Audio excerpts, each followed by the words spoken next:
Todo listo para... Ahí estamos. Comenzamos. Ahora sí, aquí estamos. Después de como 4 salidas en falso y 4 retardos de los 4 integrantes de los participantes, finalmente su respetado e ignorado podcast de los viernes entra en su, ¿qué? ¿Séptima transmisión? ¿Estamos en la séptima? 7. Sí, está bien. Pues bien, saludos, camaradas, colegas, amigos, compañeros de viaje y contertulios editoriales y podcasteros, público en general, damas y caballeros, ¿cómo decían? Amigos y bolitas o algo así, ¿no? Bueno, el caso es que, pues bienvenidos sean a su séptimo podcast del Gallo. Tenemos muchas noticias para el día de hoy. Pero, pues arranquémonos con el tema. Cedo la palabra al buen camarada Pepe Quintero, que es el que delineó el tema para hoy. Y como nadie le entendimos, pues que él nos lo explique aquí ya en vivo y sirve de que lo escuchan todos ustedes. Ok, de último minuto, porque no teníamos tema, como siempre. Capítulo 7, la terca memoria, revisionismo y narrativas. ¿A qué me refiero? Porque sí es como vago, poco claro. Bueno, aquí habemos 4 vagos, así que tampoco. La terca memoria, revisionismo y narrativas. Bueno, un contexto breve. Cuando comenzamos, Clemen y yo, a pergreñar. Saludos al Clemen, por cierto, un abrazote. Cuando comenzamos a pensar en un libro que abordara la historia y el espíritu del Gallo, lo hicimos porque estamos chambeando los dos de manera regular en Editorial Clio de Krause, antes de este momento terrible que están viviendo, donde los desenmascararon. Gozaban de cierto prestigio. Había mucha gente que con conocimiento de causa los cuestionaba, pero mediáticamente eran una editorial, y Krause como intelectual en ese momento, era un proyecto, digamos, que se encargaba de contarnos de qué va la historia, ¿no? Contarnos qué pasó en la Revolución, qué pasó durante la época de la Independencia, qué pasó con, etcétera, ¿no? ¿Qué pasó en el siglo XX mexicano? Y después, eso nos constó a Clemen y a mí, porque trabajamos mucho en ese tipo de proyectos. Se dedicaba a contarnos la vida y obra de ciertos empresarios o empresas, ¿no? Una empresa textil, una empresa, no recuerdo de qué otro tipo, y nos contaban, era como la voz que nos decía qué pasó, cómo fue la historia, ¿no? Y Clemen y yo pensamos en ese momento, bueno, nos cayó el 20 de algo muy obvio, pero a pesar de ser obvio, no lo habíamos pensado en su justa dimensión, que la historia es un producto, es una narrativa, le dicen ahora, desde hace algunos años para acá, se habla de la narrativa, ¿no? El fin de la historia, el fin de las narrativas. La historia es lo que nos cuenta alguien, ¿no? Y ese alguien suele estar ligado al poder hegemónico, al poder económico, al poder político. Entonces, lo que Clemen y yo pensamos, no recuerdo si lo platicamos con precisión o con claridad, pero decíamos es que la historia del Gallo es una historia que tiene que ser contada, que conocimos nosotros, que fue una historia marginal, pero el hecho de que sea marginal no quiere decir que sea intrascendente. Es una historia que es decir, fue importante para nosotros, pero eso no basta. Que hayamos vivido esa historia de cerca no le da necesariamente la relevancia, aunque puede uno hacerlo, ¿no? Para ser narrada, ¿no? Esa historia. Lo que me parece interesante, y eso lo tengo cada vez más claro, desde aquellos años, estamos hablando de los 2000, 2005, 2007 a la fecha, lo que tengo cada vez más claro es que fue una historia importantísima en términos del contexto cultural, en términos de la apuesta, en términos de lo que estaba proponiendo más allá de ser una revista de historieta, en términos de su posicionamiento, de su postura respecto a un proyecto político, social, económico, cultural, y de su resistencia a ese proyecto, ¿no? Cada vez tengo más claro ese papel que jugó el Gallo, Y entonces el tema de hoy, ya con esto trato de cerrar la idea, se trata de eso, ¿no? De replantear, de volver a hablar, de volver a poner sobre la mesa eh, por qué son importantes tales y cuales proyectos y por qué, incluso, de eso yo no creo que lo hagamos ahora, no creo que haya interés ni tiempo, por qué proyectos o personajes que ahora se nos aparece como famosos, trascendentales, importantes, necesarios en la cultura, ¿por qué son intrascendentales? ¿Cómo llega a ocurrir este fenómeno? Proyectos, no hablo solo del gallo, hablo de la contracultura de los 70s, 80s, 90s, 2000s, porque esos proyectos permanecen en la sombra y son ignorados por las mayorías o sectores amplios de la sociedad, y por qué proyectos o incluso actores que son verdaderamente, me atrevo a decir, deleznables, que son nocivos, que han aportado nada o menos algo a la cultura, ¿por qué son tan famosos? ¿No?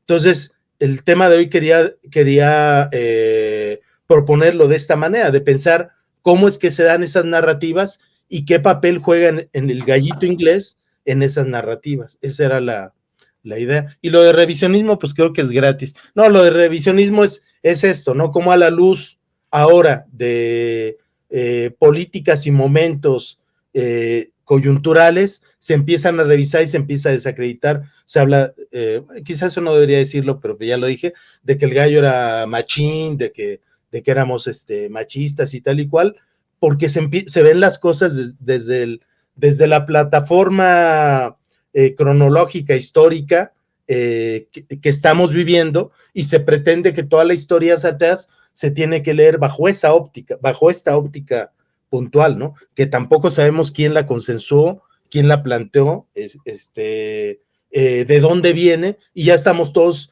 revisando toda la historia hacia atrás, hacia adelante y hacia el presente, bajo una serie de parámetros que yo creo que no son una óptica universal, ¿no? O no son una óptica, por lo menos que haya sido, como ya digo, consensuada socialmente, ¿no? Que es una óptica, diría, impostada, ¿no? Bueno, eso con lo que respecta al revisionismo. Ese es el planteamiento. ¿Cómo lo ven, camaradas? Bueno, Ricardo, por favor. Has logrado ampliar mis dudas. No, está bien, creo que queda claro por dónde vas. Yo empezaría diciendo que efectivamente lo que intentamos hacer intuitivamente en ese entonces y de una manera un poco más clara y consciente, ahora ya no tan intuitiva, sino más deliberada, con estas publicaciones, que además no se manifiestan en estas publicaciones como trabajo en conjunto, pero creo que cada uno desde su ámbito ha tenido presente en mayor o menor medida, y aquí ya paso a hablar muy concretamente de cuál ha sido mi proceso o en qué estado me encuentro respecto a esto que estás planteando, de la trascendencia, ¿no? Y pensaba que a lo mejor el siguiente cintillo para el próximo gallo sea siempre trascendente, nunca intrascendente, ¿no? No, o sea que ha sido, como creo que ya lo hemos comentado en otras emisiones del podcast, que hicimos un ejercicio profesional de cara a una realidad, en donde el elemento del ego o de la actividad que hacíamos, de la actividad creativa que hacíamos, como único propósito fuera el satisfacer un interés protagónico de nosotros en una escena que por lo demás era inexistente, no existía, digamos. O sea, no es que no tuviéramos ego o que no nos importara, por supuesto que yo creo que todo individuo necesita de un ego sólido, reafirmado, bien establecido, para poder existir, para poder ser funcional, tanto en lo individual como en lo colectivo.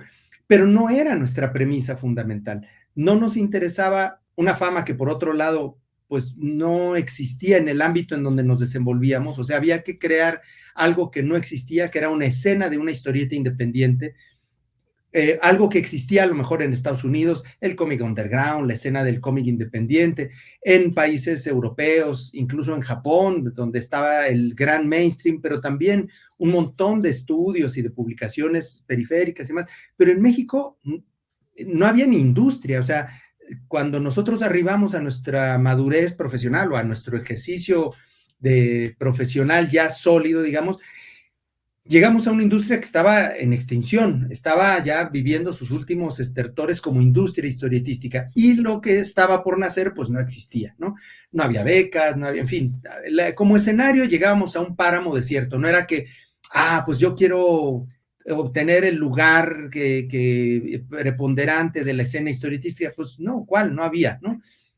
Entonces, esto, y retomando lo de la creación de cara a una realidad, que lo que nos interesaba era más bien elaborar un discurso que estuviera a medio camino entre nuestros intereses más íntimos y los intereses más generales o más exteriores, o sea, ya ahí concretamente la realidad sociopolítica, cultural que vivíamos, ¿no?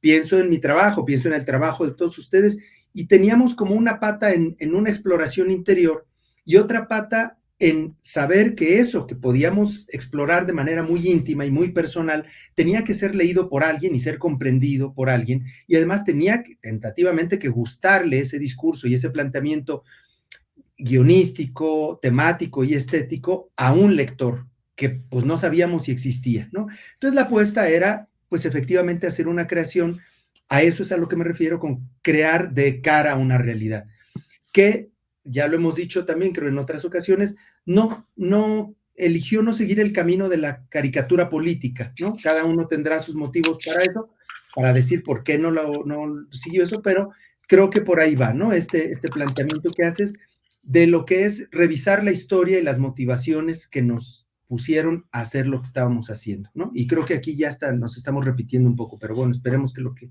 digan acá los camaradas saque un poco del círculo y de lo concéntrico. Venga. Creo que no fui claro. O sea, yo hablo más bien del proyecto, o sea, como proyecto, más que nosotros, que todos tenemos motivos y desmotivos para hacer esto o no hacer aquello. Hablo de la importancia de la narrativa en el sentido de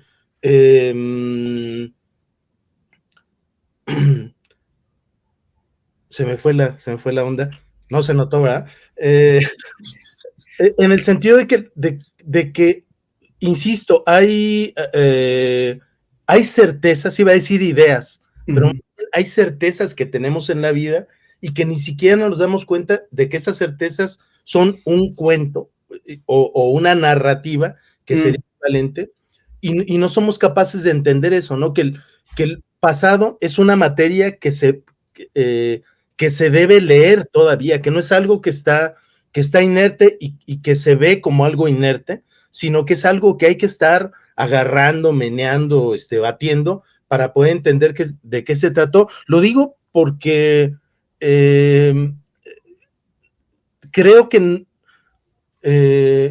tuve un comentario sobre la publicación del Gallo, y ese comentario me dio la impresión de que no se entiende qué es la revista, o sea, que no es una revista de historieta. Yo sigo insistiendo que a mí el hecho de que haya sido de una revista de historieta, claro que tiene sentido, pero para mí es menos importante y menos interesante que la revista como proyecto cultural, ¿no? Puede haber sido historieta o no, puede haber tenido monos o no, pero la historieta como proyecto, como una herramienta de resistir, como una herramienta de disentir, ¿no? Tienen, ustedes chamacos de veinteañeros tienen estas opciones en el mundo, no, ni madres. Nosotros queremos otra cosa que no lo tienes tú, ni está aquí, ni en los puestos, queremos otra. Ese es lo valioso del proyecto del Gallo, y en ese sentido es en que planteo como una lectura histórica a distancia de lo que fue esa cosa, ¿no? Ya me callo. Venga, Freak. Sí, a ver, yo creo que lo acaba de volver a frasear mejor el Pepe, está bien. porque efectivamente el gallo, y ya lo hemos estado diciendo un poco bastante, sí, ni modo estamos a lo mejor repitiéndonos, pero sí tiene mucho que ver el gallo con su contexto, no fue una revista que salió solita como una florecita, como una florecilla del campo. Estaba hermanada, insisto, yo así es como lo veo, está hermanada con sus revistas, con la revista, además de gente que estaba en lo mismo, ¿no? Es decir, hermanada con la posmoderna, hermanada con Generación de ese momento, hermanada con La Sangre Fría también, hermanada con esta serie de revistas contraculturales, hay que decirlo así, contraculturales, porque estaban hechas ahora sí que al margen del hecho cultural con mayúsculas, ¿no? Y por eso José Agustín nos mete ahí en la contracultura en México, en este libro que escribió, porque efectivamente, ¿no? Más que revista de historietas, que claro que éramos una revista de historietas porque nos interesaba el lenguaje y nos sigue interesando el lenguaje de la historieta, nuestras hermanas, digamos, de intención, de intención cultural, de intención de trascendencia, lo nuestro era ir más allá del gueto historietístico, que estaba bien, no se trataba de negarlo, se trataba de decir, bueno, yo soy de aquí, pero me interesa el panorama amplio, ¿no? El panorama amplio de la cultura mexicana de ese momento, emparentada con estas revistas que ya mencioné y otras más, con lo que se hacía en Historietas, por supuesto, en ese momento, una revista muy de su momento, muy de su tiempo, y nosotros unos autores muy noveles, también muy de su momento, de su tiempo, emparentada con el rock, eso que ya estuvimos platicando la vez anterior, por supuesto con la literatura, con las gentes que estaban haciendo, que estaban en sus pininos, ¿no? Estuvimos mencionando la vez pasada cómo tuvimos relación con los rockeros famosos emergentes de aquel momento, de diferentes maneras. Había por ahí unas anécdotas simpaticonas que a lo mejor sería padre sacar, además de la relación muy cercana que entabló Richie Camacho con los de La Maldita. Pero pues yo ahorita pienso, por ejemplo, en alguien como Servín, J.M. Servín, el gran escritor, editor de ahora mismo, que comenzó con nosotros ahí en El Gallo, también haciendo sus pininos como editor, como cronista de rock, y viviendo esas aventuras junto con nosotros, ¿no? Yo me siento bastante identificado desde hace años con muchas de las cosas que ha escrito Servín, y por ahí está Ney Viella, por supuesto que también andaba en esas, y toda esa banda, ¿no? O sea, personajes de la literatura mexicana, en ese entonces emergente, también contracultural, y que ahorita pues son unos señores muy respetables en términos culturales, que ahora que hemos estado con este proyecto y que algunos de ellos les hemos sondeado, oye, ¿te gustaría escribir algo para construir esta narrativa del gallito, que es parte de la microhistoria que vale la pena contar, ¿sí?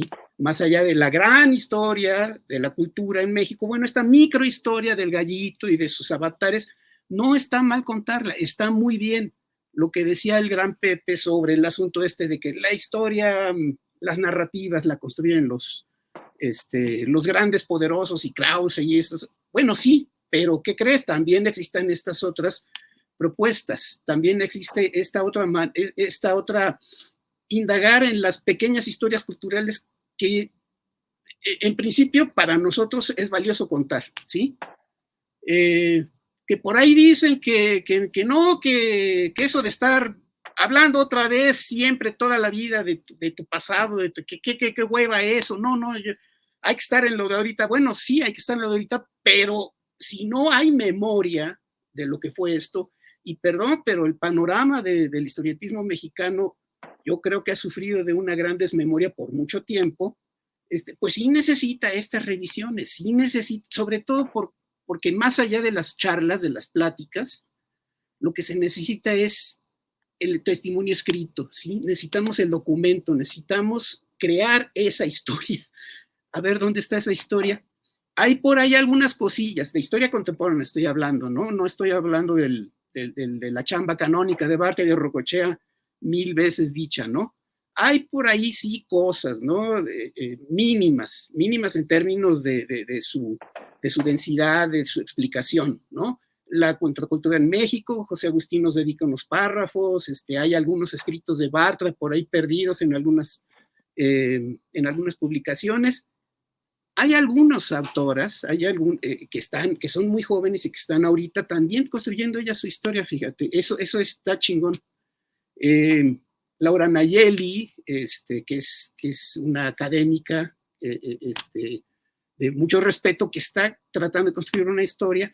Hay por ahí otras rescates que se están haciendo muy recientemente de personajes puntuales que a lo mejor no nos caen de lo mejor, pero están haciendo su ronchita para recuperar esa memoria histórica. Bueno, recuperar la memoria histórica escrita, me refiero, que en documentos, ¿no? Eso es lo que ha faltado en este panorama.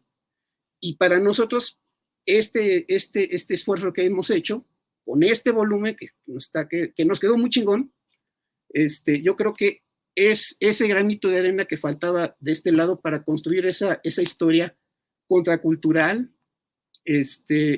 opuesta a la gran a la gran historia construida por el imperialismo, lo que tú quieras. Está bien, no hay problema. Yo me doy de santos de que se pueden contar cosas, ¿no? De que se pueden contar diversas cosas y que sí se vale contar nuestra versión y que quede escrita. Pues ahí está. Chin. Bueno, pues ya, perdón. Ya no digo nada porque luego me critican de que interrumpo. Rick, Camacho, o mensajes que hayan aparecido por ahí. A ver, desde el principio los leemos, pues hay saludos de Pablo. Pablo es el que luego me critica por andar interrumpiendo. Ya voy a ser Pablo Carca. Bueno, ahora critícame a mí, Pablo. Ya. Yo había puesto que ese era el tema, la terca memoria, revisionismo y narrativas. Ándale, bien. Sí, eso lo puse allá en el Facebook del Gallito. Luego, de nuevo, Pablo Carca decía, a ver si Ricardo Peláez deja hablar a los demás. Ahora soy yo el que no deja hablar a los demás, ya, ahora contra mí. Me voy a ir a regañar a las presentaciones del compadre Pablo. Ernesto Erzú dice, saludos, maestros. Saludos, Ernesto. Saludos. María dice, buenas noches, soy yo de nuevo. Hola. Saludos. Saludos a María. Faltó el de Pablo Juárez, ¿no? Dice, buenas noches, siempre un gusto escucharlos. Luego el amigo Árbol Gótico, el diseñador, dice, buenas noches, maestros, saludos. Saludos, Árbol. Chido. Ajá. Luego viene un comentario de Pablo Carca que dice, comentario constructivo. Quizá por eso su revista no trascendió, eran muy pretenciosos. Bueno. Ajá. Durán 2 dice, un abrazo a esos gallos. Durán 2 es como Durán, ¿no? Tal vez sí. Y Pablo Juárez dice, soy otro Pablo. Bueno. Ok. Está bueno. Sí, son los mensajes hasta el momento. Ya está ahí. Está chido. ¿Algún comentario personal, Rick, sobre el tema? ¿Qué te hace pensar todo el choro mareador que nos aventó el Freak? Pues son varias cosas que estaba anotando para que no se me olvidaran. Una es que de verdad ustedes tenían así esa idea de que iba a ser algo así totalmente trascendente el proyecto. O sea, cuando empezamos. ¿Hasta qué punto éramos conscientes de esa pretensión? Exacto, ¿no? Porque yo la verdad sobre la marcha me fui dando cuenta para dónde iba la onda, ¿no? Y digamos que fue para bien, porque al principio yo sí pensé que solo era el rollo ingenuo de querer, digamos, publicar cualquier cosa y pensé que íbamos a tener éxito, porque era distinto, entre comillas, ¿no? Sí. O sea, así como una vez Víctor del Real dijo así, bromeando, dice, estos canijos piensan que el público los estaba esperando, ¿no? Así ya estaba ansioso por sus publicaciones. Yo sí llegué a pensar eso, o sea, que cualquier cosa que publicáramos iba a tener cierto éxito, ¿no? Por lo menos en cuestión de difusión, ¿no? Rápidamente nos dimos cuenta que no iba a haber lana, pero por lo menos que sí iba a tener pues cierta difusión y trascendencia. Es lo que yo creí. Y otra cosa que quería comentar es que de un programa anterior que hablamos de cabos sueltos, se quedó un cabo suelto importante, pero que tiene que ver con esto. Era que el compañero era Parraguirre, él preguntaba acerca de la relación con los escritores. Y yo digo que tiene que ver directamente con esto. Sí, sí. Porque gente ahora que mencionabas a Juan Manuel Servín, y yo también ilustré un texto que hizo él, como de crónica, y otro de Mauricio Vares, Ándale. que yo digo que quedaron perfectos para la revista. Sí, sí, Entonces, sí. y en mi caso era porque quería hacer historias mejores de las que a mí se me hubieran ocurrido. Fui con Víctor del Real, el editor, y le pregunté, oye, pues préstame algunos textos, ¿no? Y a ver si los ilustramos. Entonces Ándale. me encontré por ahí el de Mauricio Vares, que salió publicado en la Postmoderna. Era un cuento de una cuartilla y media, creo, y en historietas le dieron casi 30 páginas. Fue un caso similar al de Juan Manuel Servín, que Ándale. Sí, su cuento se llama Seis Ojos. sí, sí, Y sí. luego hice otras historietas más cortas. Recuerdo una de Sergio Monsalvo, que se llama El Vampiro. Ándale. Entonces, digamos, esa fue mi relación con los escritores del Gallito. Y Ujú. yo creo que lo que resultó sí era adecuado para la revista que se estaba proponiendo, que ya no era solamente de evasión, sino era de retratar un poco la sociedad urbana en la que estábamos viviendo. ¿Sí? Bien. Entonces, esto es lo que yo podría comentar por el momento de que yo me estaba dando cuenta al momento por dónde iba la revista y me estaba gustando. De hecho, pues yo sí quedé convencido de hacia dónde apuntó todo el proyecto del Gallo. Ándale, ándale. Ujú. Sí, sí, claro, mi Ricky. Te quedó muy chida esa de Seis Ojos, me acuerdo. Muy Ah, bien. gracias. La primera vez que la leí dije, órale, pinche Rick. Quedó Yo, buenísima. yo no, o sea, efectivamente, yo creo que nadie de nosotros era consciente como de la trascendencia, porque no puedes ser consciente de una trascendencia que no ha ocurrido en una época en la que además la retroalimentación con los lectores era inexistente. Ándale. Entonces no teníamos un lugar a donde llegaban cartas Ujú. a Orizaba 13, Departamento 1, que era la dirección que aparecía en la revista, cartas que Víctor no nos compartía de manera regular. De repente las veíamos, de algunas supimos hasta mucho después. No había él no nos llamaba para contarnos las cartas que había recibido.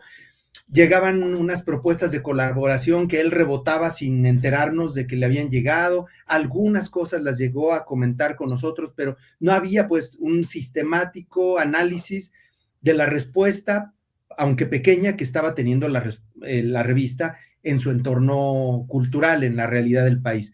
Cuando yo hablo de hacer una historieta de cara a su realidad, en mi caso al menos, hablo por mí, desde la casa, desde la familia, yo tenía una clara formación política muy construida por mis hermanos mayores, o sea, sí había habido un adoctrinamiento político en mi caso, ¿no? Y lo digo así, adoctrinamiento, porque mis hermanos mayores que habían participado de adolescentes en los movimientos estudiantiles, en el del 68 y en el del 71, a los hermanos más jóvenes sí se esforzaron por darnos herramientas que de materialismo histórico, de Marx, o sea, unos pinches cuincles que éramos los dos hermanos más chicos, pero entonces sí había un interés y había muchas revistas políticas en mi entorno. Entonces yo siendo un adolescente, pues escuchaba muchas pláticas de eso y mi quehacer, a pesar de que nadie se dedicaba a cuestiones culturales en mi entorno, sí mi quehacer o mi derivado hacia la cuestión a la que acabé dedicándome estuvo muy marcada por esas condiciones socioculturales, sociopolíticas y culturales, ¿no? Hijo de padres de maestros normalistas, en fin. Entonces, no había eso de mi parte encontró una muy buena correspondencia con la militancia política muy clara de Víctor del Real, que venía del trotskismo. Entonces, al menos, insisto, para mí fue muy clara el enganche con esta propuesta, ¿no? Por eso yo ahora hablo de que mi militancia ha sido más bien y sobre todo a través de la cultura. Una militancia que si es política es a través de la cultura, más que directamente en la política. Y creo que ese podría ser quizá uno de los signos de la revista, que su militancia puede verse con distintos barnices, con distintos toques. A veces fue un poquito más política, otras veces más intimista, otras veces, pero creo que ante todo, si hubo un elemento que la caracterizó, fue que militamos desde el quehacer cultural. No sé, Pepe, ahí cómo ves. Sí, sí, de acuerdo. Es un tema súper interesante porque bueno, a mí me resulta un fenómeno fascinante. Política es todo. Eso creo que yo cada vez lo tengo más claro. Política es vida social, pero también cultura es todo, ¿no?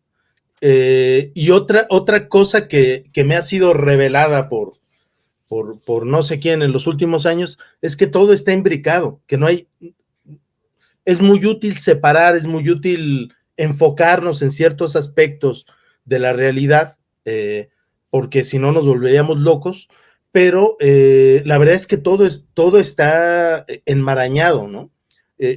Para bien, y efectivamente la cultura puede ser, es entre las múltiples cosas que es también una forma de hacer política, y una forma de hacer o de ejercer política y de ejercer la ética. Y creo que el tema interesante con el gallo es eso, que es un proyecto nobilísimo, no sé cómo se diga, que permitía tomar postura y hacer política desde la cultura, es decir, desde la estética, desde el arte, es inexacto decirlo así, pero desde la creación plástica, desde la creación, desde la imaginación, ¿no? Evidentemente me gusta mucho lo que es el Richie, no teníamos la menor idea. Yo creo que de todos, Ricardo, Frick, que son clase media ilustrada, yo por eso tenía idealizada la clase media ilustrada, porque decía, son como mis cuates, ¿no? Y ya después descubrí que la clase media puede llegar a ser verdaderamente vomitiva. O sea, ser clase media no es equivalente a ser una clase con una formación ideológica, política. ¿Las otras clases qué, güey? ¿Cómo? ¿Las otras clases qué? No, ¿Pueden ser vomitivas? Lo digo porque como clase baja no tienes el acceso que tiene la clase media. Y no digo que la clase media tampoco es garantía de bondad, pureza, ni nada. La verdad, no, es que la clase media ese tipo de generalizaciones, aguas con esas generalizaciones. Pues es lo que le da sabor al caldo, mi genera la polémica. No, yo claro que no estoy diciendo que, no lo dije en ningún momento, que la clase media sea vomitiva, que hay un sector de la clase media que no es esta clase media ilustrada, atenta, es una clase media hiperconsumista, racista, clasista. Esa clase media es vomitiva, y quien me diga que no, pues si quieren lo debatimos. Oye, pero lo racista, clasista, vomitivo, ¿la clase baja está excluida de eso también? Sí, no está excluida. No está excluida, bueno, ya. Pero yo estoy hablando de la clase media, yo estoy hablando de que mi acercamiento a la clase media fue a través de Ricardo, de ti, ya de entendí. Listo, o sea, tú llegaste a tener a la clase media idealizada en un primer momento. Yo vengo de una clase baja lumpen, entonces que nadie me diga lo que es el lumpenaje en la clase baja. Gente verdaderamente, mis vecinos eran gente, pero de miedo, de erizarte la piel. Claro. Pero lo que yo descubrí después en este proceso como de crecimiento, digamos, de conocimiento del espectro social, es que esa clase baja que yo abominaba, que es el lumpenaje, que es de verdad lo peor de lo peor que yo he conocido, que la clase media no estaba exento de eso. Y lo más mejor, que la clase alta no estaba exento de eso, que el lumpenaje existe en toda la sociedad. Yo de lo que estoy hablando ahorita, y qué bueno que comentas, Frick, porque se desvela esta falsa idea, estoy hablando de las narrativas. La idea de que la clase baja son hordas de gente, incivil, etcétera, es parte de una narrativa colonial, y que la clase media y que la clase alta, eso lo siguen diciendo ahora, y eso lo siguen sosteniendo sin ningún tipo de fundamento, políticos, intelectuales, académicos, científicos, que la clase media está siendo desatendida por este gobierno. Eso lo siguen diciendo ahora, por eso me parece muy pertinente decir, bueno, pues todo eso es falso. La clase media, efectivamente hay un sector progresista, hay un sector honesto, hay un sector culto, ilustrado, con conciencia social, pero es un sector, o sea, la clase media, hablando en términos de narrativa y de poder adquisitivo, en su mayoría ahí ahórrenme la calificación, porque es de cuidado, es de cuidado la famosa clase media que está enquistada en la cultura, en la academia, en la ciencia, y que está generando ahorita una serie de discursos verdaderamente delirantes, está ahí. Bueno, nos estamos desviando del tema. Yo puedo seguir porque tengo Oye, un problema yo serio con esa clase media. pido la palabra para darse la pela, pero yo digo, por favor, no se claven en la textura, queridos amigos, porque si nos vamos derechito a la política, entonces, ¿dónde quedó? No vamos a dejar para este relato que nos interesa de lo nuestro, ¿no? Bueno, a ver, por favor, Ricardo. Pero yo dije que política es todo, o sea, de alguna manera tenemos que abordar la cultura, que cultura es todo. Además, yo estaba como encaminado a decir eso, que yo tenía una falsa idea de la clase media, de conocerlos a ustedes, y ya, sigo. Sí, yo ahí como buen Libra, digo que ambos están equivocados, no, que caben los dos planteamientos. O sea, en principio, yo estoy muy de acuerdo con los temas de reflexión que pone Pepe sobre la mesa, sin necesariamente estar totalmente de acuerdo con él en sus planteamientos, en todo, pero sí me parece indispensable la reflexión respecto a que cultura es todo, que la política está en todos lados, pero he pensado que tenemos que sacar la discusión pública exclusivamente de la política y de la economía, que creo que en términos civilizatorios, la humanidad ha cometido el error de rendirse a estas dos disciplinas y estas dos actividades, y para mí es una de las explicaciones que permiten entender por qué el mundo está como está, digamos. O sea, que hay un severo problema de crisis de civilización.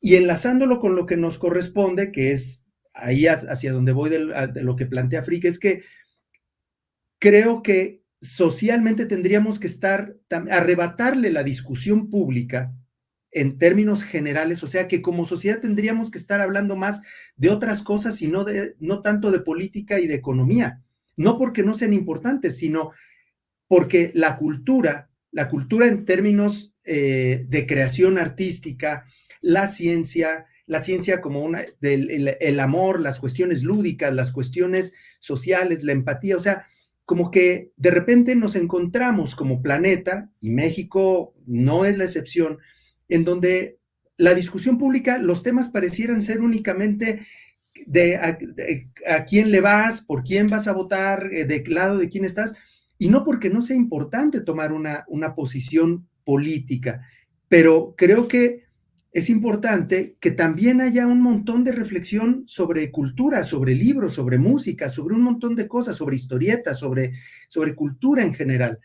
Entonces, creo que parte de ahí mi concepción de militancia en la cultura, porque si bien tengo posiciones políticas y si bien una parte importante de mi día a día es escuchar noticias y escuchar reflexiones, me parece fundamental que también salgamos un poco de eso, no para dejarle el camino libre a toda la gente que está explotando o abusando de otros y que está haciendo un mundo muy desigual. Vivimos en un país profundamente desigual, con unos niveles de riqueza, de concentración de riqueza, que además no son distintos a los niveles de concentración de riqueza que hay en el mundo.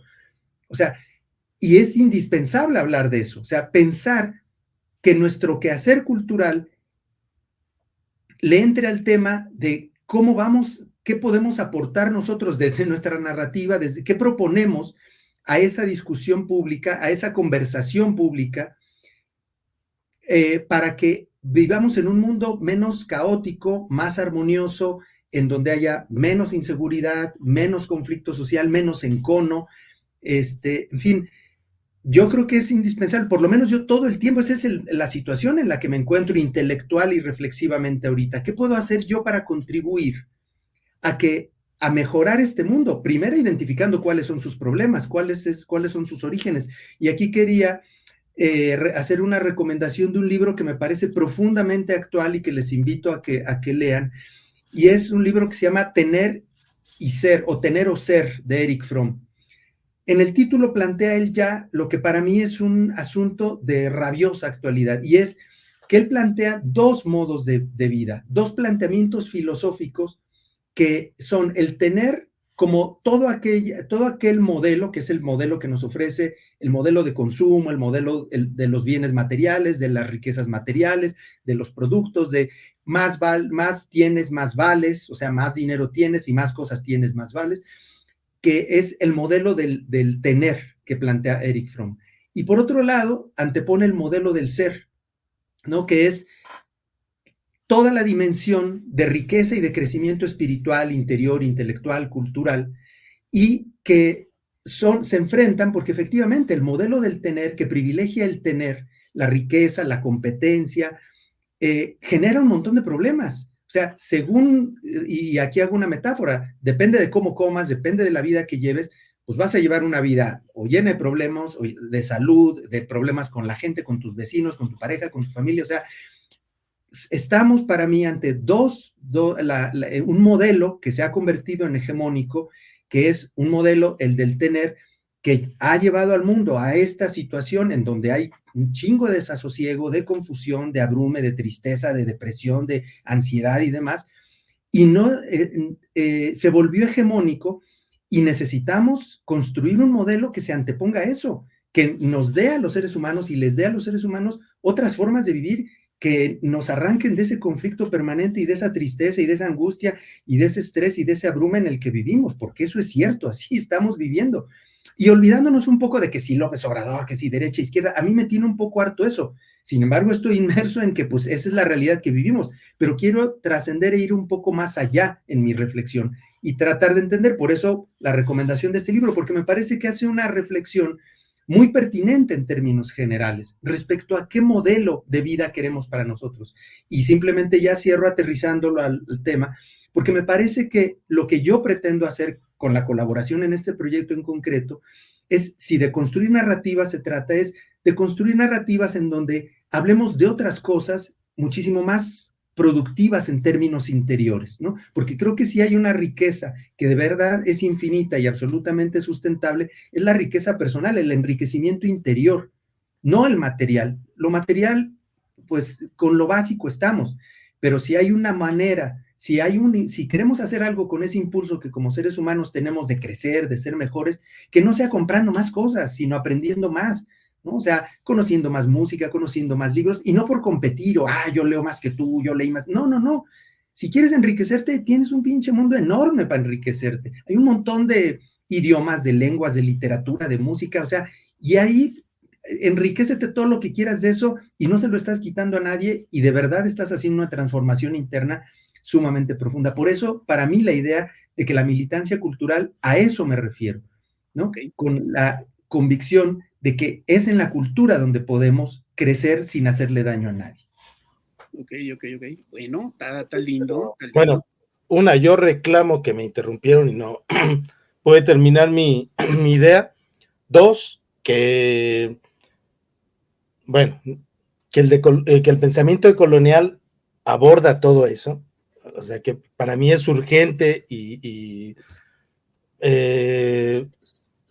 más que necesario pensar en términos de coloniales, Dussel, Grossfogel, etc.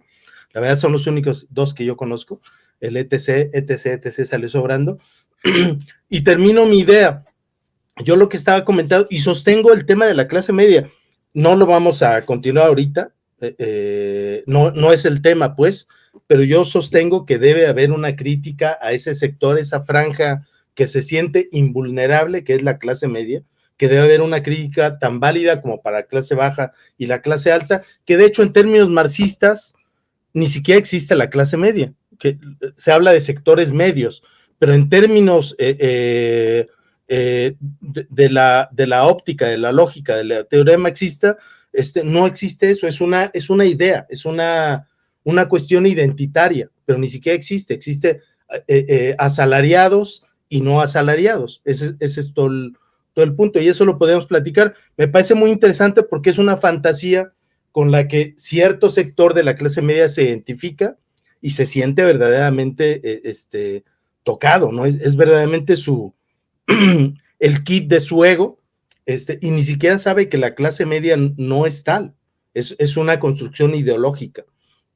Bueno, pero lo que está diciendo es que así como Ricardo y como el Frick venían de esa clase media ilustrada, yo creo que el Richie y yo veníamos de una clase baja, ya lo diría el Richie, que en un momento le toca su participación, pero de verdad no teníamos idea de nada, estábamos como entrando a un sector, a un circuito, digamos, del que desconocíamos todo, el sector cultural, la comunidad cultural, la llamada comunidad cultural, que es también de cuidado, pero en ese entonces no lo sabíamos, ¿no? Era un entorno, un medio que desconocíamos, y que para pertenecer o para ingresar a ese sector necesitas tener una serie de requisitos o prerequisitos, no sé cuál sea el término correcto, de lecturas, de conocimiento, de bagaje, incluso de relaciones sociales que nosotros no teníamos. Cuando vienes de la clase baja, te enfrentas con eso. Y otro caso rarísimo que a mí no deja de fascinarme es el de Clement, que es un tipo con un carisma que también viene de la clase baja, baja como yo, pero tiene un carisma y una capacidad intelectual, un brío intelectual que lo hacía devorar libros y que lo hacía opinar, conocer, buscar, y que aparte tenía un carisma que fascinaba a la clase media, ¿no? Entonces, en El Gallo, ya termino mi comentario, en El Gallo se dio ese cóctel rarísimo, ¿no? De gente que venía, que estaba, pues ya lo dijo Ricardo, que estaba desde la cuna, y bueno, el Frick no se diga, que también tiene un historial parecido, que estaban habituados a lo que es la clase media, cierto tipo de música, cierto tipo de lecturas, cierto tipo de relaciones, de códigos que nosotros desconocíamos. Entonces, ahora sí, aterrizo. Yo creo que para el Richie, pero ya no hablo del Richie, lo digo por el comentario que él esbozó. Para mí, el proyecto El Gallo era una incertidumbre, yo no tenía claridad de nada. Lo comento también porque Pablo Carca dice un comentario constructivo, quizá por eso su revista no trascendió, eran muy, muy pretenciosos. La verdad es que no pretendíamos nada, por lo menos hablo por mí, todo era una vaguedad, lo único que sabía era que quería hacer algo, que quería dibujar, contar historias, que había un grupo de gente con la que yo me sentía identificado, que había coincidencias y que teníamos la intención de hacer algo que no existía en ese momento. Y en ese sentido coincido con Pablo. Sí había una pretensión, no, en mi caso nunca fue intelectual, nunca fue expresa, nunca fue razonada, pero sí había una intención de encontrar un lugar en el mundo que no teníamos, ¿no? Y de hecho, en mi caso era muy torpe, yo soy una persona con lagunas culturales, con lagunas oceánicas, ¿no? Con muy poca formación, con muy poco bagaje, soy una persona muy visceral, pero también, y perdón por el autocebollazo, soy una persona muy honesta, no he hecho nada que no sienta, no he hecho nada con lo que no esté convencido, con lo que no esté, digamos, empáticamente entrelazado o enlazado, ¿no? Y en El Gallo encontré eso, un espacio en el que nadie me decía qué tenía que contar, cómo tenía que comportarme, cómo tenía que vestir, y eso fue para mí muy muy enriquecedor, muy confortable, ¿no? Encontrarme con gente con la que podía empezar a hacer, empezar a construirme y que no me sentía observado, no me sentía juzgado, no me sentía desvalorado, ¿no? Por alguien más. Había una confianza absoluta. Eso sí, era una dinámica cabroncísima, nos dábamos con todo, pero yo sentía como la buena voluntad, la honestidad de todos los demás. De verdad, yo no me imagino en otro espacio que no sea el Gallo, no en histerietas, no con la gente de la jornada más culta, más formada, más ahí sí de núcleo, de clase media. No me imagino con otros colegas que son coetáneos, solo me imagino con el Gallo, con ese cóctel de gente donde había todo, ¿no?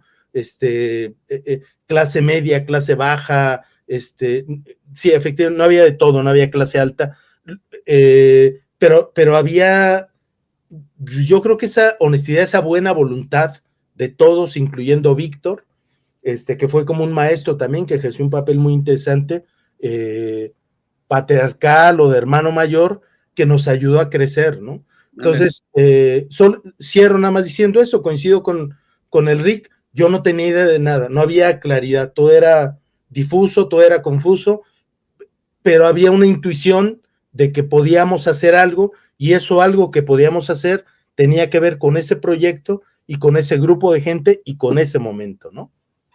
Claro, pero sí tuvo consecuencia el taller del perro. Ahí fue donde coincidimos y convivimos realmente, durante un lapso de tiempo, que fue también importante para nuestra formación y nuestra consolidación como autores, y pelearnos y desgreñarnos y etcétera. Sí, eso, vamos, muy de acuerdo contigo, Pepe, en las cosas que puedo estar de acuerdo, no en las que no estoy de acuerdo, por supuesto, cosa que no hay ninguna bronca, por supuesto, de hecho, por eso estamos aquí. Felizmente hay espacio para la convivencia y el diálogo, y de eso me doy de santos yo todavía. ¿Hay algunos comentarios? ¿Han llegado comentarios o ya se fueron todos? Bueno, los leemos. Dice Durán 2, que sí salió de Durán, su nombre. Ándele, bien. Cristian Bueno, de hecho yo fui de los que mandó una carta a la dirección del Gallito Comics. Mira, ándele.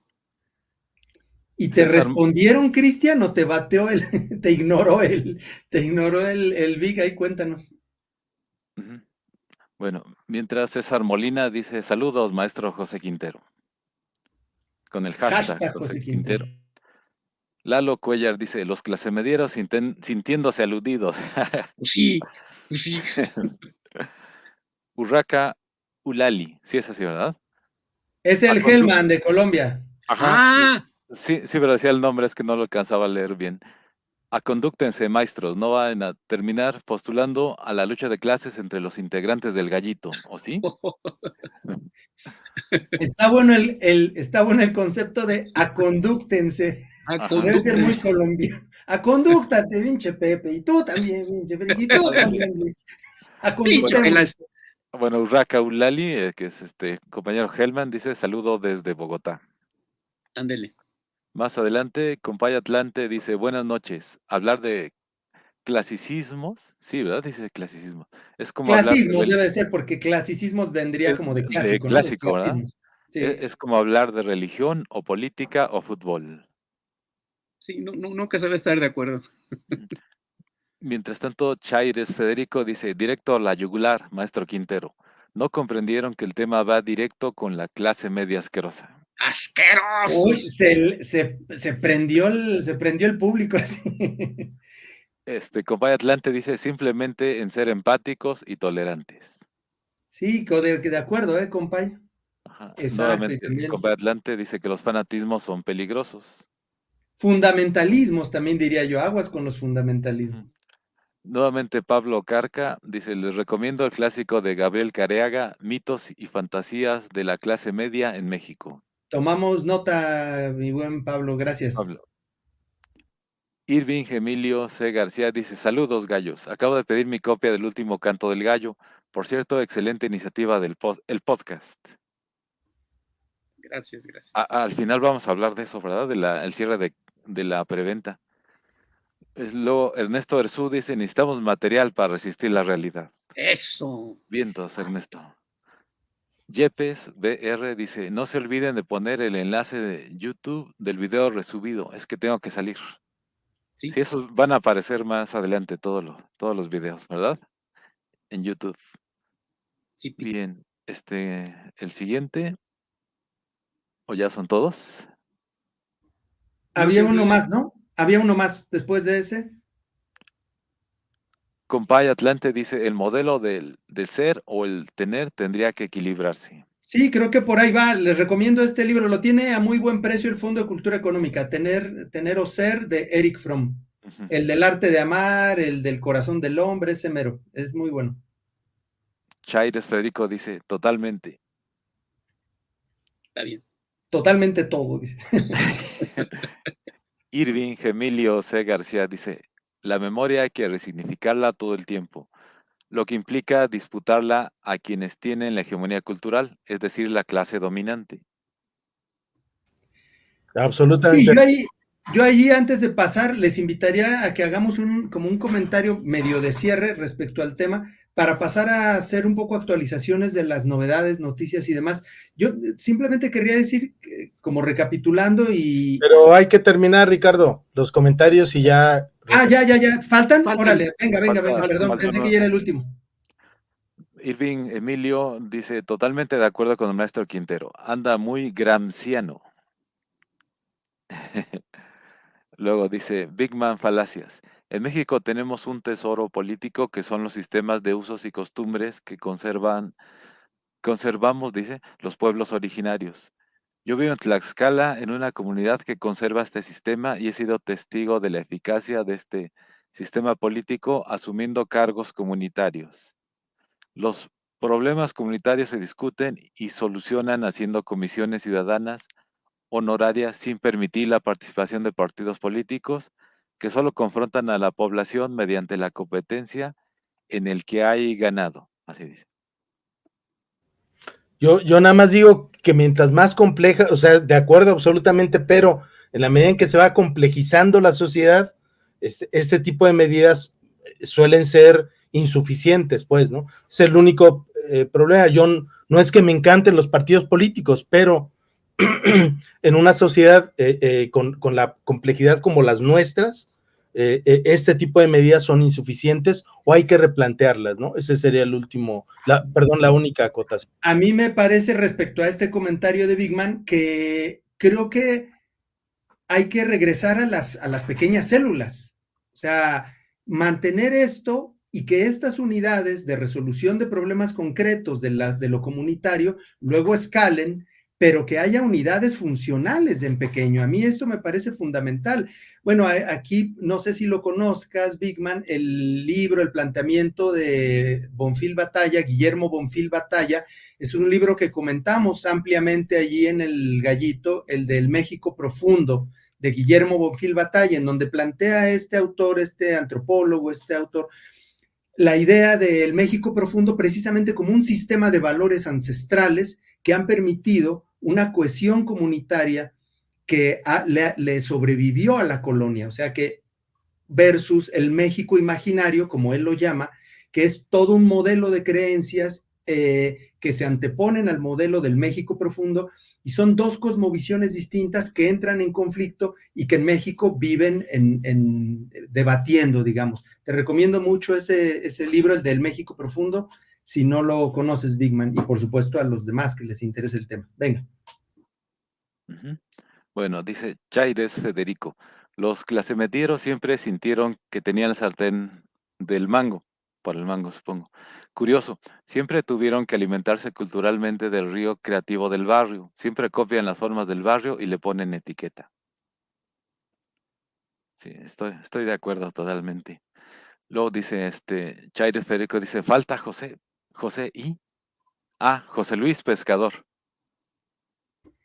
¿Falta en dónde? José Luis Aquí, Pescador. o sea, sí, yo creo que lo vamos a invitar. Ahorita por lo pronto estamos arrancando esto porque no podemos pagar entre nosotros, porque no podemos pagar, pero pues la idea, por lo menos ha sido mi insistencia, que más pronto que tarde incorporemos colegas con los que hay cierta afinidad, en fin, pero eso es, ya vendrá después. Pero, ¿a qué te refieres? ¿A incorporarlo al podcast? ¿A que No, colabore en yo la en revista? particular No digo entiendo. a que esta publicación, esta iniciativa, crezca incorporando nuevos autores, la publicación, no al podcast, sino al... Pero no sé si se refiere, Chaires, a que lo invitemos al podcast. No sé, hay que aclarar. Bien, luego Irving Emilio nos dice, el concepto clase media es uno de los triunfos culturales del capitalismo postindustrial, ya que desconectó a la clase trabajadora de su conciencia de clase en sí. Órale, potente el comentario, muy bien, Irving, gracias. Luego Cristian Bueno nos comenta, sí me contestó Pepe, ahí tengo su carta con membrete del gallito, refiriéndose a cuando mandó Cuando él una escribió carta. a Orizaba 13, departamento 1. Así es. Luego Antonio Allende dice, leer es un privilegio. Agradezco a Buba que haya salido del grano de Dios. Ahora sé que es un tesoro. Totalmente de acuerdo con el maestro José Quintero. Y Fer Castañeda dice, saludos gallos. Él es de Producciones Imperdonables que nos han Saludos, apoyado Fer. Sí, con las de los transmisiones. creadores, de los que produjeron el documental del Gallito, que se Abrazote, puede ver allí Fernando. en la página de Facebook del Gallito para los que les interese y no lo conozcan. Ándele. Perfecto. Saludos, abrazos. Muy bien. Ricardo, Muy bien. estabas comentando algo. Ahí se acabaron los comentarios. Bueno, yo remataría simplemente diciendo que algo con lo que me interesaría cerrar este episodio de hoy es respecto de la importancia de que todo mundo se sienta actor de su propia realidad, se sepa actor de su propia realidad, para comenzar de su propia vida, que asuma la responsabilidad de sus decisiones, porque tenemos enfrente como ciudadanos, como personas, como individuos, una gama de decisiones, y que yo creo que las etiquetas solo tienen sentido en la medida en la que entendamos a qué están refiriéndose, y que las simplificaciones, las generalizaciones son riesgosas precisamente porque nos evitan o nos ahorran, pero de mala manera, la responsabilidad de tener que analizar la vastedad de posiciones y de complejidades que tenemos enfrente en la realidad. Esto de decir clase media es sinónimo de esto o aquello y clase baja, o sea, me parece muy peligroso, muy riesgoso, y esta búsqueda incesante de certezas que nos permitan tener nuestras fronteras de pensamiento absolutamente delimitadas y seguras son un riesgo y son un peligro, porque eso nos lleva a invalidar fácilmente al otro, a encasillar todo aquello que nos llega, toda esa nueva información, como, no, este es Chairo, este es esto, este es de derecha, este es del Atlante, o este es del América. O sea, abramos nuestra mente, abramos nuestra capacidad de comprensión y tengamos esa curiosidad por aprender y por entender todo lo que nos rodea, en una búsqueda incesante, no de una verdad, sino de la vastedad de posturas, de posiciones y de estímulos intelectuales que tenemos a nuestro alrededor. Y eso no quiere decir que que eso no sirva para tener nuestro propio criterio. Me parece fundamental que tengamos una posición, pero que esa posición y esa definición intelectual, política, ideológica y demás, no nos lleve a empobrecer nuestra capacidad de comprensión y de conocimiento para única y exclusivamente descalificar, porque con el otro de todos modos tenemos que vivir. Entonces me parece mucho más productivo y constructivo para una construcción de un mundo más armonioso, en donde estemos más tranquilos, más seguros, más plenos, pues desarrollar y mantener viva esta capacidad de comprensión y asimilación de nuevos conceptos, no para estar de acuerdo con todo, sino porque la vastedad de posiciones y de sutiles diferencias y matices que nos rodean es lo suficientemente rico como para que nos ocupemos en tratar de entenderlo y aprender antes que de hacernos de certezas que nos lleven luego a descalificar y a etiquetar a todo mundo a nuestro alrededor, ¿no? Completamente de acuerdo contigo, pinche Ricardo. Ahora sí estoy de acuerdo completamente contigo. Es necesarísimo que persistan los canales de diálogo, ¿sí? En la medida que hay diálogo, se evita la confrontación más terrible. Digo, no es que no haya confrontación o lucha de ideas o lo que sea, eso está bien, pero es, una cosa es eso que es la batalla política, ¿no? Que está bien, es parte del ser. pero eso, trasladarlo a enconos irreconciliables y desgarrados, eso es lo que ya nos orilla para una orilla que yo creo que no es deseable para nada ni para nadie. Oigan, pero yo digamos que estoy parcialmente de acuerdo y parcialmente de desacuerdo. O sea, quien ha cerrado los canales de diálogo no es la generalidad. O sea, justamente el pensamiento hegemónico, un planteamiento hegemónico, lo que plantea es eso, que hay un grupo, que hay una élite que controla esos canales. Puta, yo hubiera sido feliz de que alguien me escuchara o me diera la oportunidad de opinar, yo y millones más. O sea, el problema es justamente eso, que tienes que levantar la voz o tienes que ganar esos espacios, porque estamos hablando otra vez del gallito, no estoy hablando, digamos, en abstracto. El gallito significó eso, un esfuerzo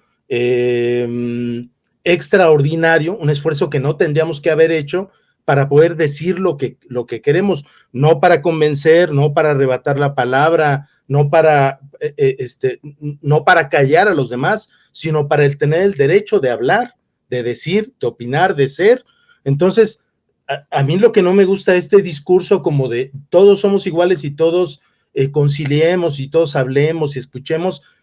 O sea, yo no tengo problema con eso. El problema que tengo es que hay un sector de la sociedad al que no solamente no se le ha escuchado, se le ha callado a chingadazos. Claro, en eso estoy de acuerdo.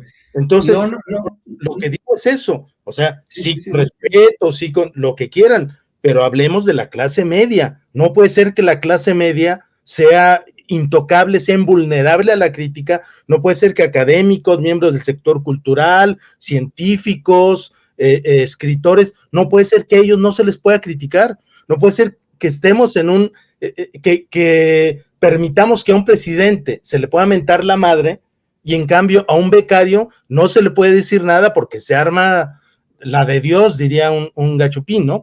Entonces, y ya fui políticamente incorrecto. Entonces, yo lo que digo es todo a debate. O sea, sí lo que es a debate. Oye, ¿quién ha dicho que no? ¿Quién ha dicho aquí que no? Y algo importante, Pepe, algo importante. Yo creo que el planteamiento tiene que ser justamente eso, porque están diciendo, no, escuchemos.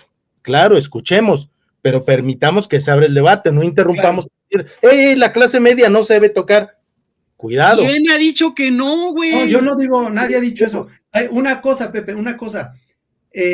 Yo no me he referido a las clases como intocables, ni una ni otra. O sea, creo que hay de todo en todas las clases. Yo tampoco. Y yo creo que ni siquiera es la clase media la que ha silenciado la diferenciación y la vastedad de las voces. O sea, yo creo que ha sido realmente la hiperconcentración del poder, por ejemplo, en los medios de comunicación, en los medios a los que tiene acceso el ciudadano medio. Ahora existen las redes sociales y un montón, quien tiene internet puede acceder a un montón de variedades, pero venimos de una época en la que no era la clase media. Televisa, que fue el gran educador hegemónico, brutal, embrutecedor en este país, no era la clase media. O sea, ahí digo, yo dejaría el tema, no voy a defender a la clase media. Lo que yo en dado caso haría respecto a la clase media es que me gustaría primero entrar a definirla antes de criticarla o protegerla. O sea, no quiero ni criticarla ni protegerla sin antes saber qué estamos entendiendo todos por clase media y poder acordar un mínimo de uniformidad en el concepto de a qué nos referimos, ¿no? Digo, por eso no quiero entrar en ese punto en este momento. Pero no, yo, por supuesto, no digo que haya algo que sea intocable y no me engaño respecto al hecho de que este ideal que planteo yo, de que haya todas las posibilidades y que el enriquecimiento sea la posible escucha de todas las voces, requiere que primero existan todas las voces, y ahí el problema de eso es que sí hay gente que le interesa en acallar a los demás. O sea, hay gente que le interesa la hegemonía y que mi producto o mi idea esté y las demás no estén. O sea, lo estamos viendo claramente, digo, en Israel y Palestina. O sea, no es un problema de, que pues se pongan de acuerdo Israel y los israelíes o los sionistas y los palestinos. No, eso es imposible cuando los sionistas están claramente diciendo que para ellos es inviable la existencia del otro. Eso es lo que es riesgoso. Oigan. Cuando nos enfrentamos a una situación en la que no se trata de que, tienes tú derecho a existir y yo derecho a existir, y qué padre que los dos nos escuchemos. Sí, eso es lo ideal. El problema es cuando yo quiero que tú no existas o el otro quiere que yo no exista. Ese es el problema. De acuerdo. Y si lo aterrizamos de cualquier signo, vamos a encontrar ejemplos puntuales que pueden defender cada uno sus trincheras, ¿eh? Y por ahí no vamos a llegar a ningún lado y vamos a prolongar demasiado este podcast. Yo creo que es hora de ir cerrando y de ir hablando precisamente. De acuerdo, pero tú fuiste el que interrumpiste cuando estaba diciendo, hay un sector de la clase media, y está grabado, que es vomitivo, y tú dijiste, ¿cómo que la clase media es vomitiva? Ahí está el video y tú lo puedes revisar. Entonces, si se quiere... Y tú mismo dijiste que esto lo hacía divertido, interesante y simpático. Sí, lo dije. De acuerdo, como parte de un intercambio está chido eso, y yo no tengo broncas, ¿eh? No tengo broncas. Mi Pepe. Okay. Usted es el señor, manda más de aquí, y yo le rindo pleitesía aquí. No, hay pendientes por abordar antes de que se acabe el podcast, jóvenes. Sí, pero no interrumpan si no están dispuestos a debatir. No, está bien, no, yo estoy dispuesto. Está bien, pero no tenemos tanto tiempo. Si debatimos. Si no, guardamos silencio y dejamos que los demás hablen. Tenemos hartos podcasts si queremos. Al fin que parece que ha gustado la encendida. Calabaza y no, cállense, no politicen. Perdón, chingada madre, ya. Hoy se acaba la etapa de preventa. Eso, pasemos a los anuncios parroquiales. Hoy se acaba la preventa.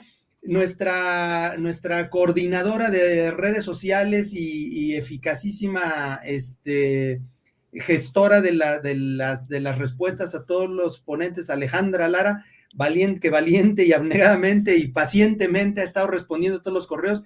Nos recuerda que tenemos que avisar que hoy termina. Si todavía hoy hasta las 12, digamos, siguen preguntando algo y piden informes, todavía aplica, digamos, aunque depositen mañana, no es que, pero digamos que hoy se terminan de dar informes y ya se cierra, sobre todo para poder pasar a la hechura de las playeras.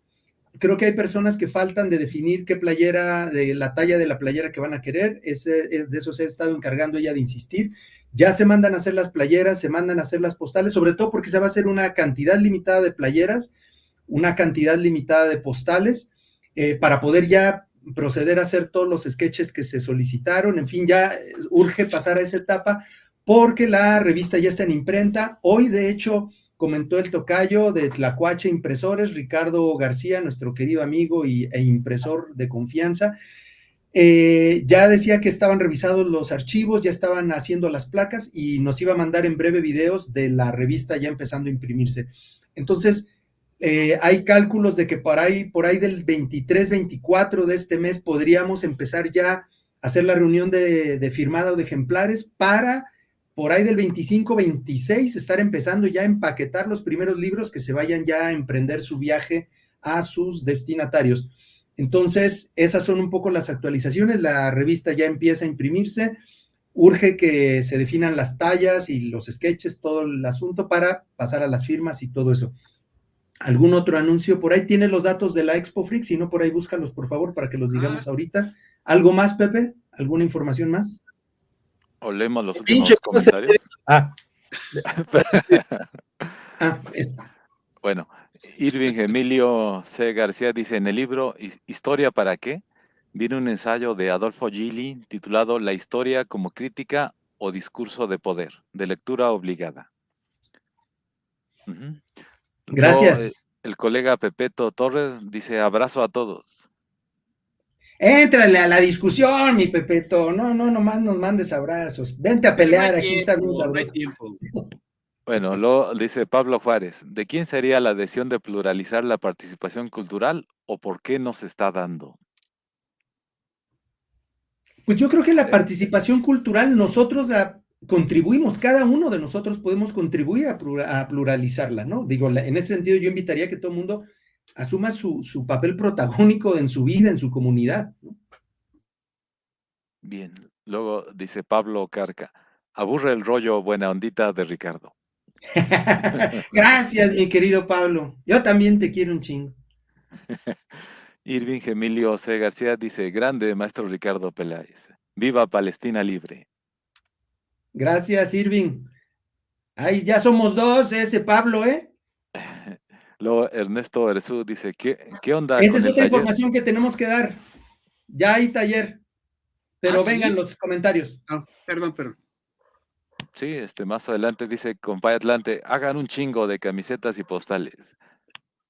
Pues solo si hubiera suficiente presupuesto, ¿no? Es que hay que pensar en los siguientes números. O sea, ya la preventa ya cubrió los costos de la impresión, pero hay que pagarle al corrector de estilo, al diseñador, hay que juntar la lana para el número que sigue. En fin, hay que ser responsables en la administración y la verdad es que nunca lo hemos sido mucho. Afortunadamente ahora hemos hecho mayor y mejor equipo, pero ahí la llevamos.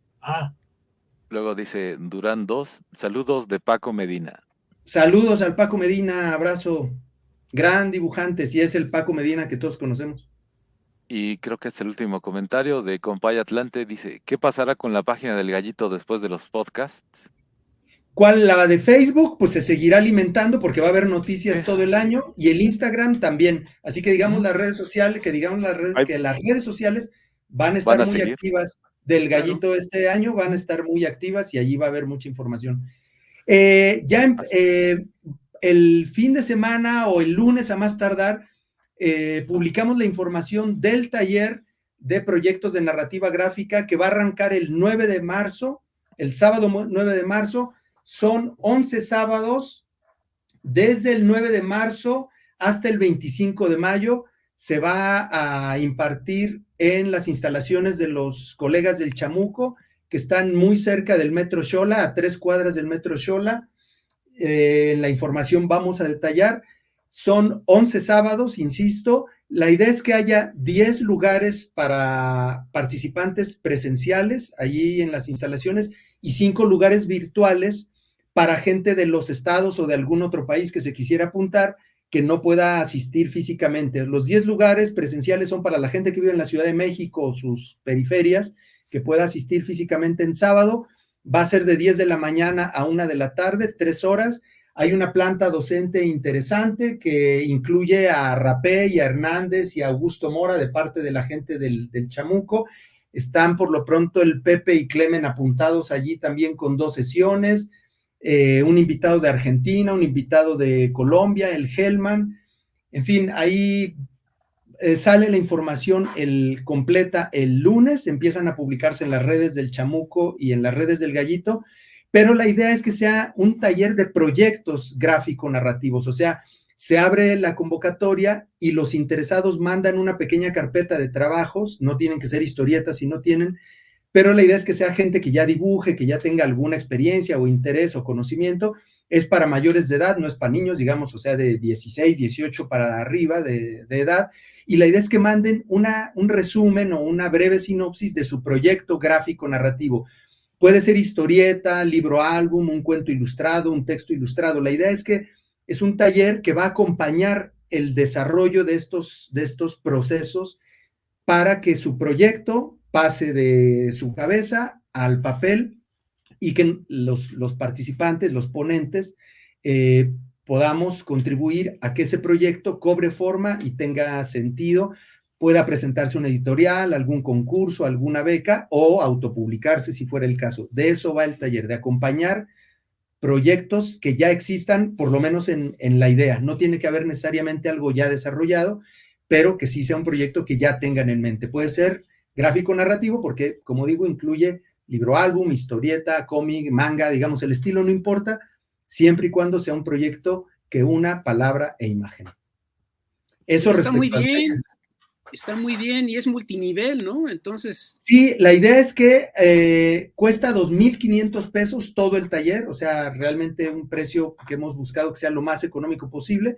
Pero insisto, más informes al correo y a la dirección que vamos a empezar a publicar el lunes, pero digo para que lo vayan teniendo en cuenta si les interesa y estén al pendiente. Se publicará en la página del Gallito y en las páginas personales. Perdón, ¿cuántas sesiones serían? 11. 11, decías. Del 9 de marzo al 25 de mayo. 9 de marzo al 25 de mayo. Hay un sábado que no...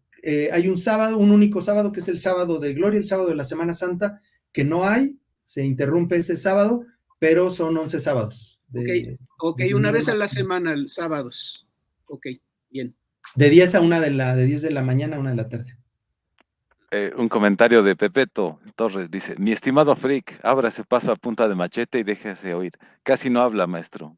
Casi no habló, pero sí, aquí me estaban echando bronca que... Y no, cállese, pinche Ricardo, que nomás acapara la palabra. No habla, rompe el cabrón. Se está quejando el Pepe. No me hables, no hables cuando estoy interrumpiendo, dice. Ya, pues ya. Ay, abrazo, Pepeto, abrazo, qué gusto. Abrazo hasta la hermana República de Celaya. De Celaya. Oye, no nos cansaremos de recomendar el libro El lento andar de la araña de Pepeto en la colección popular novela gráfica del Fondo de Cultura Económica. Es una pinche joya. Muy bien, muy bien. Oye, tú decías hace rato, ya habíamos anunciado, pero lo volvemos a decir, la exposición del gallo en la galería esta... Ay, se me olvidó el nombre. Frick, te estoy diciendo que busques la información. Pasemos los otros comentarios y mientras busca la información, por favor. ¿Qué clase de anuncio pedorro es ese? Bueno, José Alejandro... Se abre paso a punta a punta de machete. Bueno, José Alejandro Islas Salinas dice: ya estoy pagando en el Buba Shop y para aprovechar los 80 de envío, pedí el Buba 1, el Buba 2.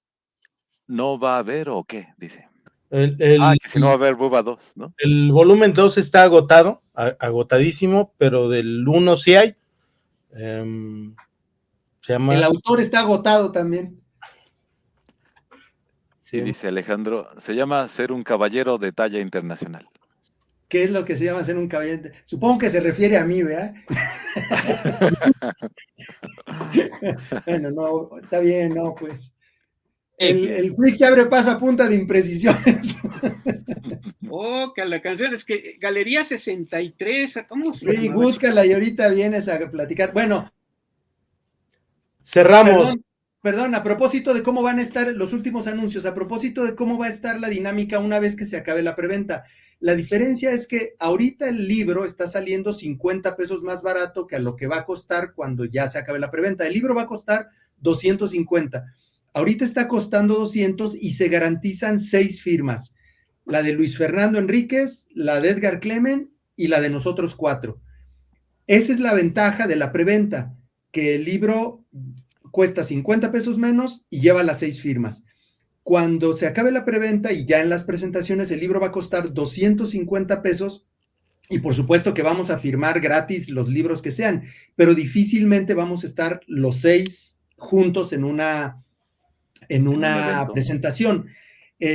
Ahora todavía nos siguen cayendo volúmenes del Sensacional de Chilangos del año 2000, de hace 23 años, de gente que ha ido recabando las firmas de todos los colaboradores. Entonces, digamos que esa es la ventaja de la preventa. 50 pesos más barato, salen 280 el paquete más barato porque incluye el envío. Entonces, son 200 del libro y 80 del envío a territorio nacional.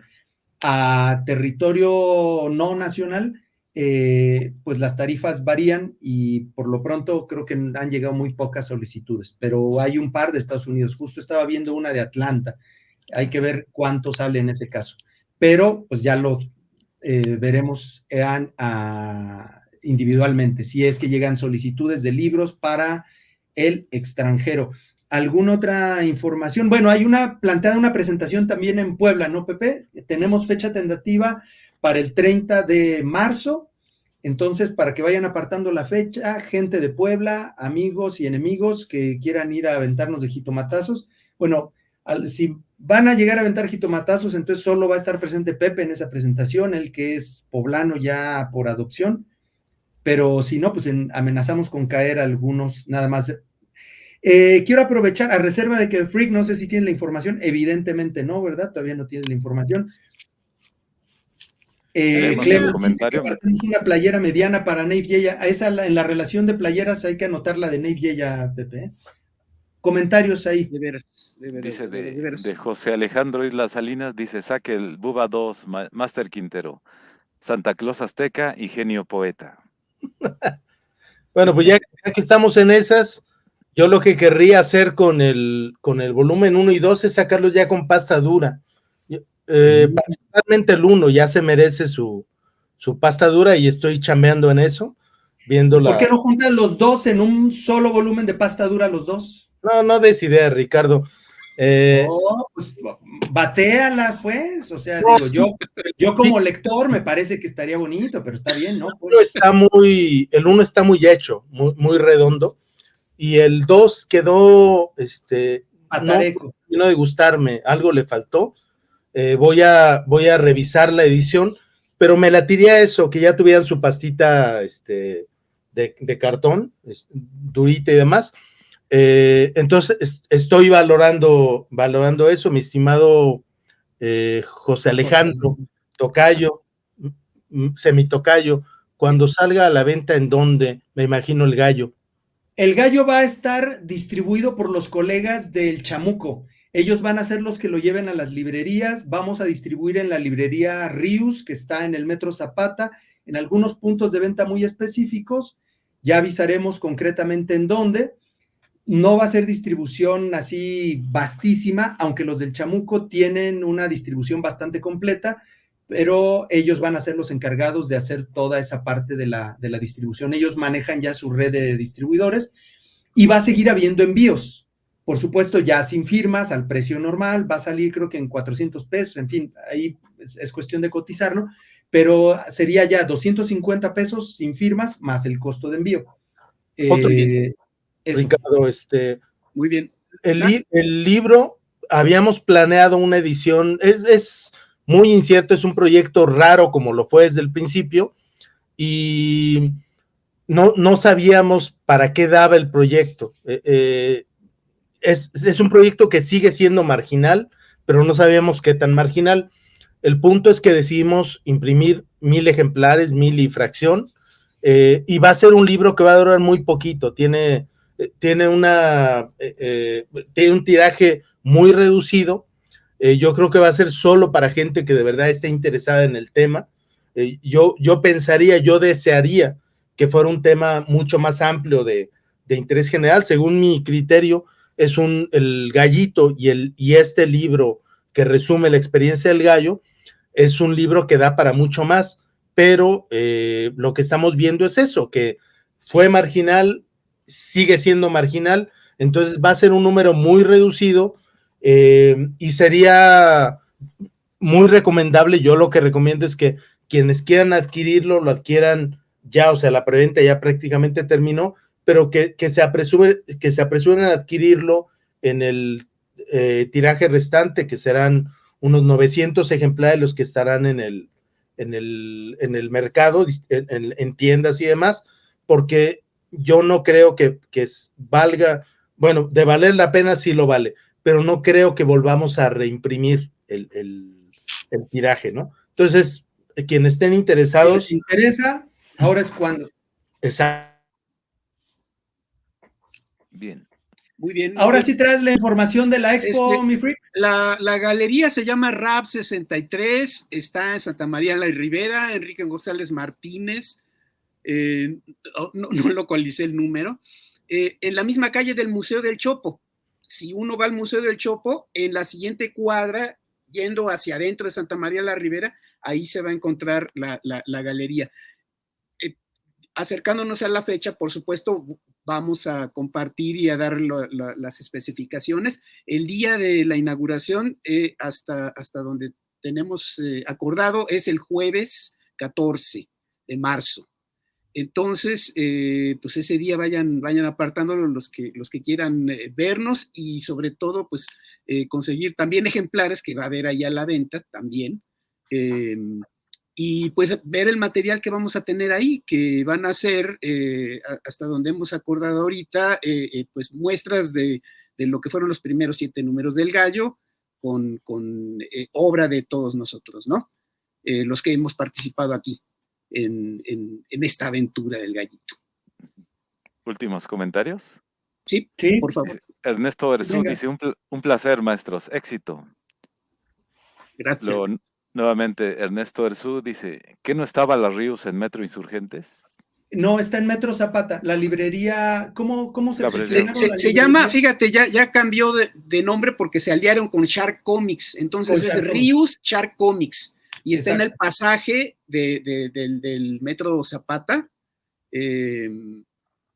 Ya ves que el Metro Zapata, pues ahí confluyen la Dos línea, líneas, ¿no? 2 líneas.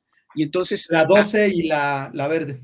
Así es, y ahí en esa confluencia se encuentra la librería, justamente, digamos que saliendo del túnel dedicado a las caricaturistas. Exacto, ahí mero. ¿No? Sí.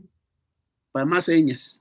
Bien, luego dice José Alejandro Isla Salinas, arriba a mi Atlante descendido, y @ Acompayatlante.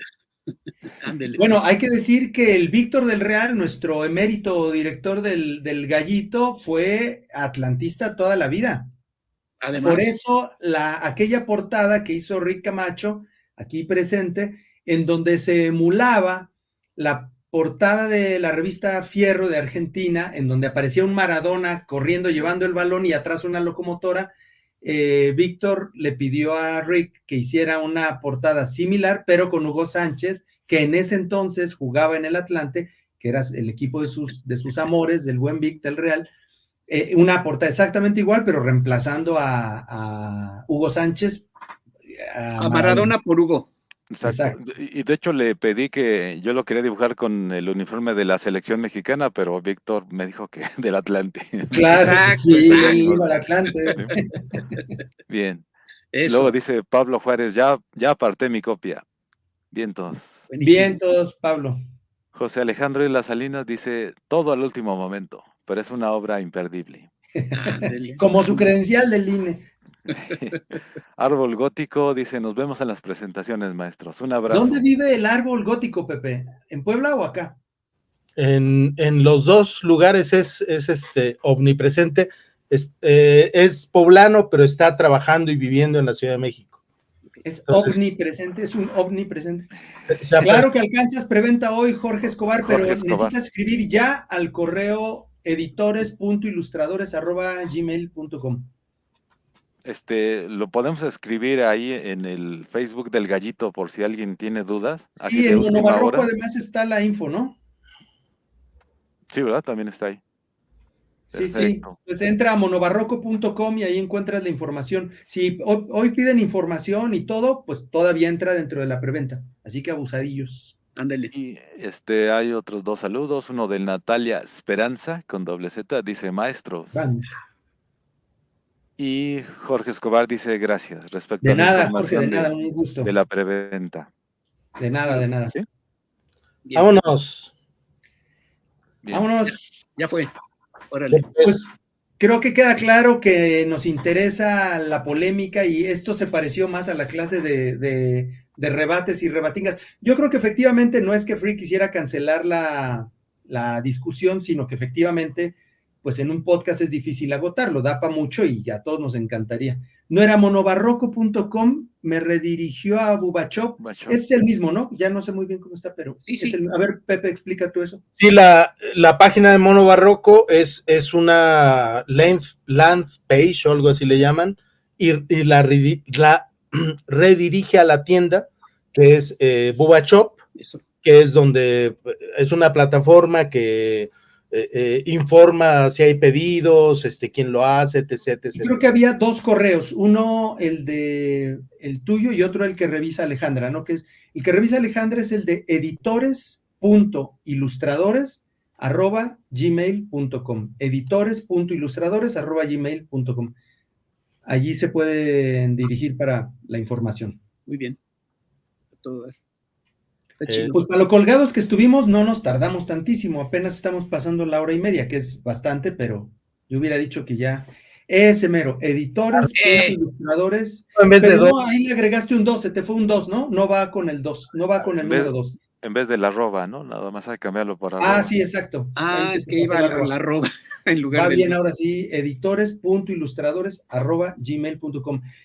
Dudas o cualquier cosa, pues allí al correo. Insisto, para lo del taller, sacamos la información el lunes, pero vayan apartando la fecha, 9 de marzo, son 11 sábados, hasta el 25 de mayo, 11 sábados del 9 de marzo al 25 de mayo. También ese es el correo. Y bueno, en el siguiente podcast mencionamos los nombres de todos los que compraron el libro para que no quede duda. Son, pues creo que es más de 50 personas las que ya compraron su libro, algunos con playera, algunos con postales que van a quedar muy bonitas, que son realmente no postales, sino reproducciones en cuadritos firmadas con la firma original de los 6 autores de las 6 postales. Alrededor de 100, Ricardo, porque son en editores. Ah, claro, es que están todos los que han llegado contigo, claro, no. Se suman. Y en Bubba Shop, otra parte. Entonces, sí, no, son un montón, claro. Se fue en preventa y el resto del tiraje se irá distribuyendo y vendiendo en lo que resta del año. Entonces, bueno, estamos ya en el antepenúltimo programa, si no me equivoco. El siguiente de aquí 8 días sería 16 y el 23 terminamos ya esta tanda de podcasts. Habíamos dicho mostrando el libro, ¿no? Como para sí. Si no estuviera el libro en nuestras manos para ese entonces, pues podríamos hacer una edición especial. ¿Qué fecha es? ¿23? 23. Pues hay que picarle las costillas ahí al tocayo o ir a ayudarle para que esté sin problemas. Lo que pasa es que además, hay que decirlo, Ricardo García, el impresor, su taller lo tiene en el norte de la ciudad, Pepe vive en Puebla, Rick en Xochimilco, Frigg en Echegaray y yo en el Ajusco. Entonces, va a haber que hacer una logística de recopilación de firmas. Clemen en Nesa, Luis Fernando en Portláhuac, ¿no?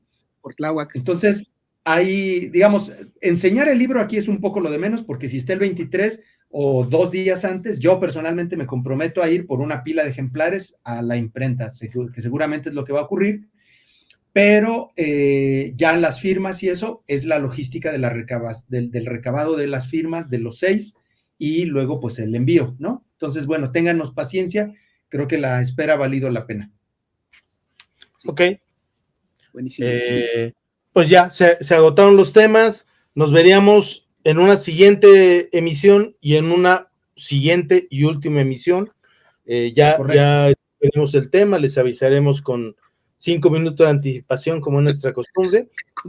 Sí. Y bueno, pues gracias por hay otro comentario. Sí, lo leemos el último. Es de María, dice: gracias por el podcast de hoy. Como siempre, es un placer escucharlos. Que descansen y sueñen con los angelitos. Muchas gracias, María. Así me decía mi mamá, que sueña con los angelitos. Gracias. Gracias. Y por último, hay gallo para rato, sí, esperemos. Y para no cerrar yo con mi actitud buena ondita, los odio a los 3, me caen gordísimos, no descansen, pasen una pésima noche para terminar con mi actitud buena ondita. Ricardo, un abrazote a todos. Bye. Buenas noches, abrazo. abrazo. Bye. Hasta luego. Bye.